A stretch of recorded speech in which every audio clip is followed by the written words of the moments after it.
مرحبا بالجميع. اليوم سأتحدث عن ما هو الليمفوما. الدم يحتوي على 3 أنواع رئيسية من الخلايا: خلايا الدم الحمراء، خلايا الدم البيضاء، والصفائح الدموية. الخلايا الليمفاوية هي نوع مهم من خلايا الدم البيضاء، وعندما يحدث إنتاج زائد وغير ضروري لهذا النوع من خلايا الدم البيضاء يطلق عليه اسم الليمفوما.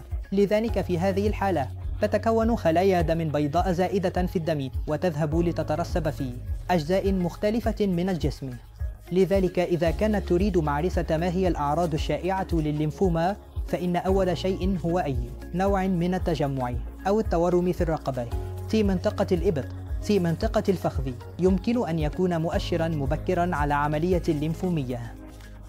بخلاف ذلك الأعراض غير محددة مثل الحمى طويلة الأمد، فقدان الوزن، وفقدان الشهية. على الرغم من عدم وجود أسباب محددة للليمفوما، إلا أنها غالبا ما تكون بسبب طفرة جينية. إنها ليست مرضا وراثيا، ولا يوجد سبب للاعتقاد بأن هذا المرض ينتقل في العائلات.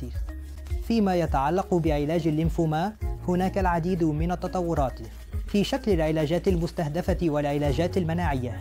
يتضمن علاج الليمفوم التسلسل الجيني لجميع أنسجة الليمفوم التي لدينا لمعرفة الطفرة التي أدت إلى ذلك واستهداف هذه الطفرة المحددة، إما بعلاجات مستهدفة تعتمد على الأقراص أو حتى بالحقن.